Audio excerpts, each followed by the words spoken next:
untuk tetap bisa memenuhi keinginan dari masyarakat Kota Metro untuk Kota Metro yang sama-sama kita cintai. Oleh karena itu, beberapa hal isu strategis yang mungkin itu saja dari tahun ke tahun. Yang pertama mungkin peningkatan infrastruktur, jalan, drainase, pengairan banjir. Saya mohon ke depan bagaimana kita menyusun skala prioritas untuk menempatkan anggaran di porsi penanganan infrastruktur lebih daripada tahun-tahun sebelumnya. Dan kepada Pak Mulyadi, abang saya yang saya hormati, kalau provinsi nggak nolong kami agak berat nanti, Bang. Ya, karena mohon maaf, ini sebetulnya cukup sampai di sini. Jangan diaduin sama Pak Gubernur, bahaya nanti saya. Jalan-jalan sebagian besar Kota Metro ini sudah kita perbaiki. Kan tetapi ada beberapa jalan provinsi yang mungkin harus menjadi perhatian dari abang. Saya panggil abang ini supaya kelihatan akrab. Mudah-mudahan kalau akrab diakomodir, kan gitu.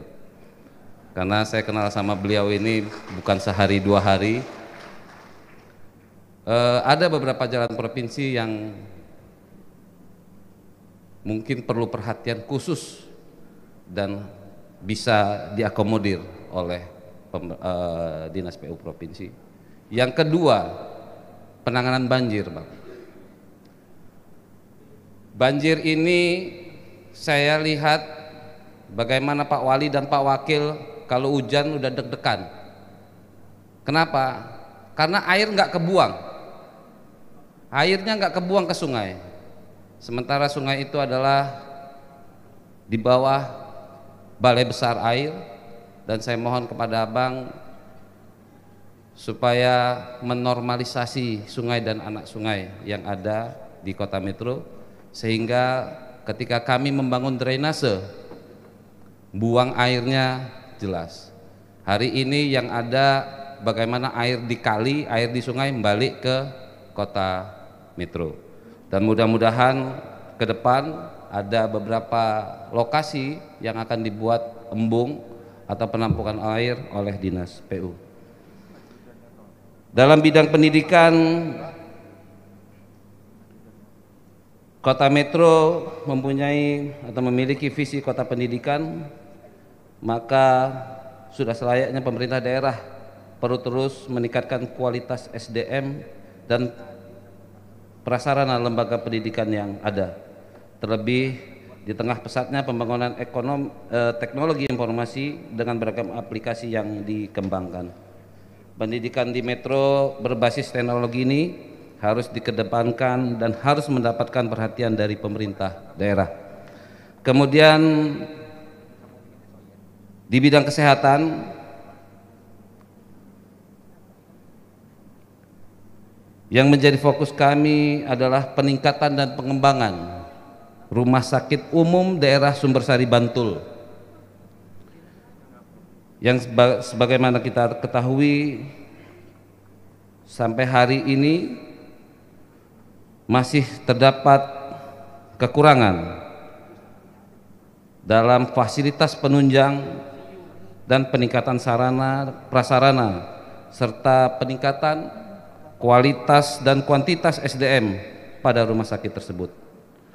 Untuk semakin mendukung upaya mewujudkan derajat kesehatan warga masyarakat yang setinggi-tingginya, pemerintah daerah juga harus meningkatkan pelayanan dan derajat kesehatan masyarakat lainnya, yaitu penanganan penyakit endemis yang sering muncul di Kota Metro seperti DBD, malaria, tuberkulosis, dan lain sebagainya. Dan tambahan menurut saya, apa yang disampaikan menjadi program Pak Wali, program Germas, Jamapai, saya mohon kepada OPD-OPD maupun fasilitas kesehatan agar mendukung pelaksanaan program Germas maupun Jamapai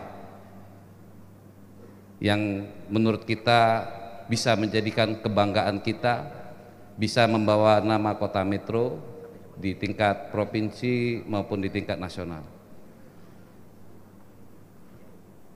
Kemudian Bapak Gubernur Lampung yang diwakili Kepala Bapeda Provinsi Lampung, Saudara Wali Kota, Wakil Wali Kota, dan hadirin yang berbahagia. Dalam hal bidang perumahan dan kawasan permukiman, masyarakat juga banyak menyampaikan aspirasi terkait keberadaan taman dan ruang terbuka hijau.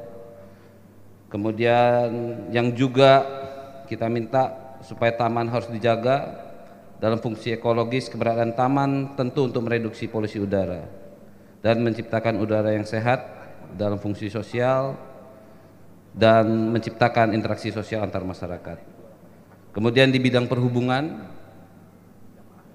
saya berharap kepada Kepala Dinas Perhubungan yang baru, yang paling krusial bidang perhubungan ini adalah yang pertama terkait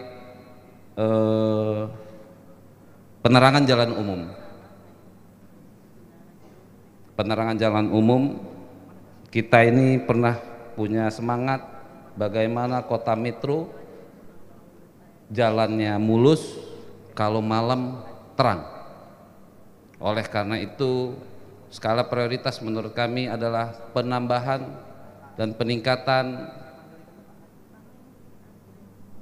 jaringan terkait dengan penerangan jalan umum. Minimal yang sudah ada tiangnya dipasang. Kalau tidak bisa kita yang LED, yang biasalah. Ada beberapa tempat-tempat, apalagi hari ini saya membaca media, sudah mulai banyak juga penyakit-penyakit masyarakat yang terjadi di Kota Metro. Mungkin salah satunya karena Kota Metro ini kurang terang. Kemudian selain PJU, mungkin keterkaitannya juga ada trotoar. Saya sudah lama tidak melihat adanya pembangunan atau perbaikan trotoar yang ada di Kota Metro. Yang ada malah banyak hilang. Setiap ada pembangunan baru, kalau ada trotoarnya pasti hilang. Pasti hilang. Oleh karena itu sekalian,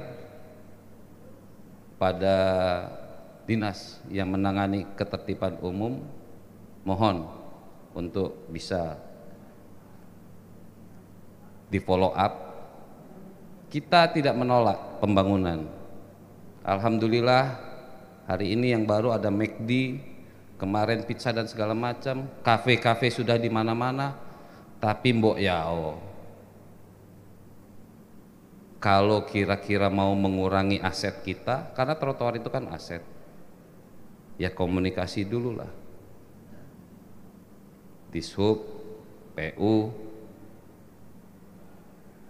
bagaimana caranya diakalin, jangan dipotong habis.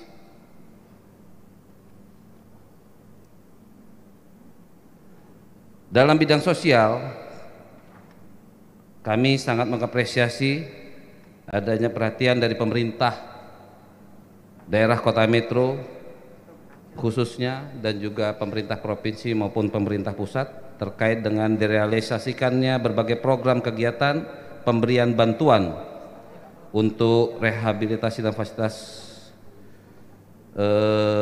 rumah ibadah juga, kemudian pemberian insentif kepada kaum dan juga guru ngaji.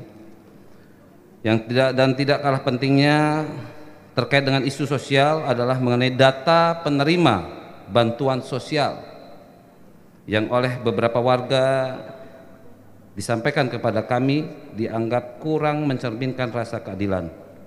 Oleh karena itu kami terus mendorong kepada pemerintah daerah, CQ Dinas Sosial, untuk melakukan validasi dan perapihan data penerima bantuan sesuai dengan data real di masyarakat melalui koordinasi dengan pemerintah pusat maupun kecamatan dan kelurahan.